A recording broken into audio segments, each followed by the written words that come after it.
শুভেন্দুর মুখনিসৃত যে ভাষাগুলো বেরোচ্ছে, আমি চাইব সেগুলো যেন পুরোপুরি মানে পরিণত হয়, মানে যেটা বলছেন সেটা করে দেখান। আর যেটা আপনি বলেছেন যে এই যে নতুন আইন, তাতে যাকে তাকে ধরে নেবেন, এটা করবেন না। অন্তত বিচার করুন, খবর নিন। আমি আপনার ভবানীপুরের ভোটার, কিন্তু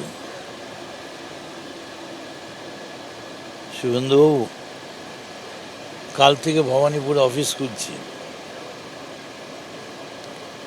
আপনি চলতে ফিরতে রাস্তায় দেখাই হবে।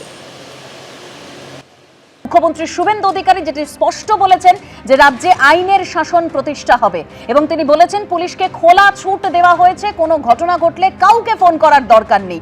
বারবার করে এই বার্তা দিয়েছেন মুখ্যমন্ত্রী শুভেন্দু অধিকারী। পুলিশকে খুব ক্লিয়ার ইনস্ট্রাকশন দেওয়া হয়েছে, ধুলিয়ান, শামসেরগঞ্জ, বেলডাঙ্গা, রেজিনগর, শক্তিপুরের মতো ঘটনা ঘটলে কাউকে ফোন করার দরকার নেই।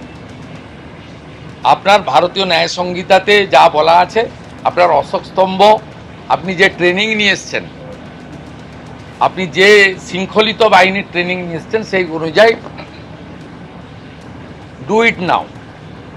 পরিষ্কার খোলা ছুট দেওয়া হয়েছে, ল অ্যান্ড অর্ডার ঠিকঠাক থাকবে। রেল লাইন ভাঙা, রেল জ্বালানো, বাস পোড়ানো, থানা পোড়ানো, বিডিও অফিস জ্বালানো, পুলিশকে মারা, পুলিশকে শাটারের ভিতরে ঢুকতে হওয়া, এইসব অতীত। আর এখন থেকে এগুলো হবে না। নম্বর দেবেন 10-এর মধ্যে এই 2 মাসের যে শুভেন্দু অধিকারীর যে মন্ত্রী, শুভেন্দু অধিকারী কত নাম্বার দেবেন মুখ্যমন্ত্রী হিসাবে? এখনই নাম্বারিংয়ে না যাওয়াই ভালো, আর কিছুদিন যাক বলবো। এবিপি আনন্দ, এগিয়ে থাকে, এগিয়ে রাখে।